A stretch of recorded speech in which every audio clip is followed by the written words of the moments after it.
Welcome, welcome. Ziggy1x here with my very first Final Fantasy VII Ever Crisis video. And this is going to be an introduction. I may as well talk a little bit about my experience with Final Fantasy VII, my history with it.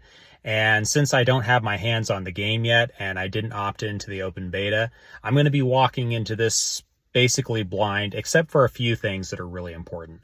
I played the heck out of NieR Reincarnation, and the similarities between this game, the developer being a big part of it, but the similarities between this game and NieR Reincarnation are uncanny. So I'm coming in, I believe, with a unique perspective on how the game is going to function. But first, I'm going to start by telling you a little story. This is my second copy of Final Fantasy VII for the original PlayStation. And funny story about this. Let's do a little story time real quickly here. So I picked up the game. It was the reason why I bought the original PlayStation. 1997, I was in high school. I think I was a junior.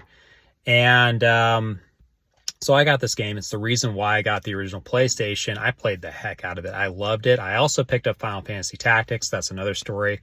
I played War of the Visions and a couple other games. So there's a big tactics thing going on with me here too. And I love these kinds of games. But so when I got this game, I played it. I made the mistake of letting someone I knew at high school borrow it. It was stolen out of their locker. And so I basically sat them down and said, dude, you need to replace my game for me, because when you're in high school, $49, which is how much I spent on this game, $49 ain't cheap. And so this is actually the second copy, because my first copy was stolen, but this still was a 1997 edition. So very pleased with that. Had a lot of good times playing it.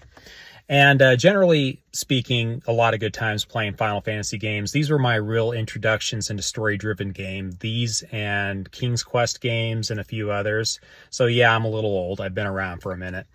But so what do I know? Let's talk a little bit about what we're going to be expecting from this game. Well, the battle system is going to be the main driving focus of the game, as it is with a lot of these types of games.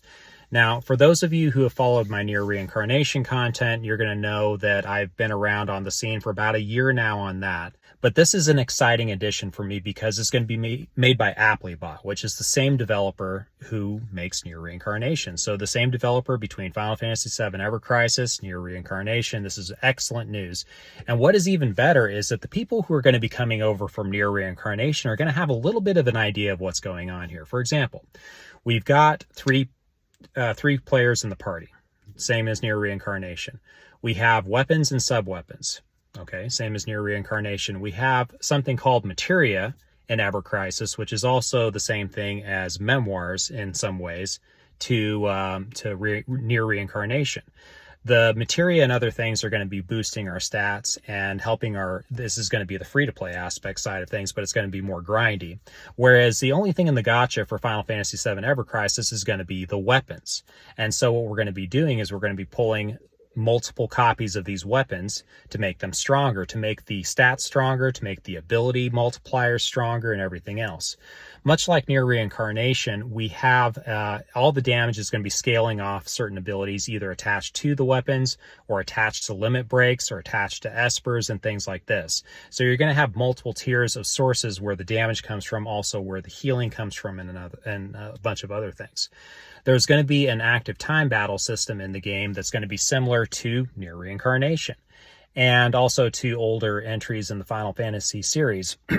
So what are we talking about here with this game? Well, we're going to find out together, but there's going to be some changes probably from the beta. I did pay attention to some of the coverage by a few guys that I've watched over on the War of the Visions side of things. You know who you are.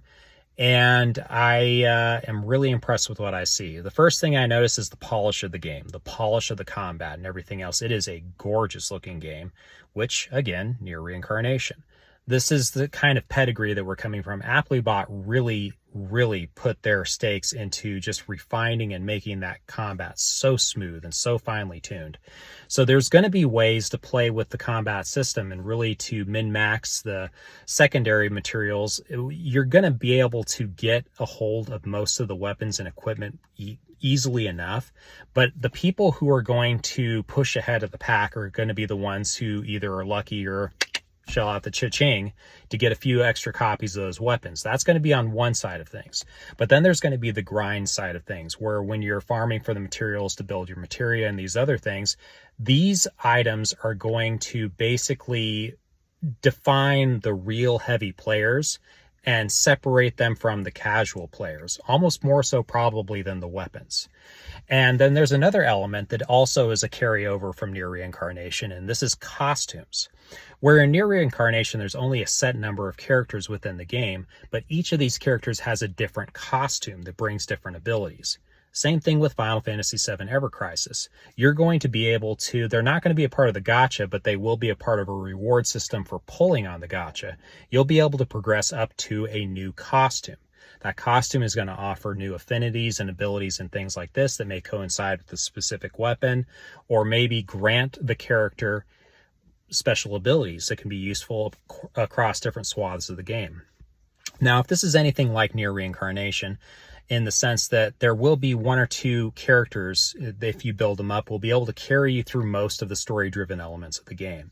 It's when you step outside of the story-driven elements of the game that you're going to need to start broadening your roster. So my suggestion for this is build, but also leave a little bit aside so that you can expand outwards for your teams. And so there's going to be a set number of characters right now in the roster, and we will probably get more additions to those as they go on.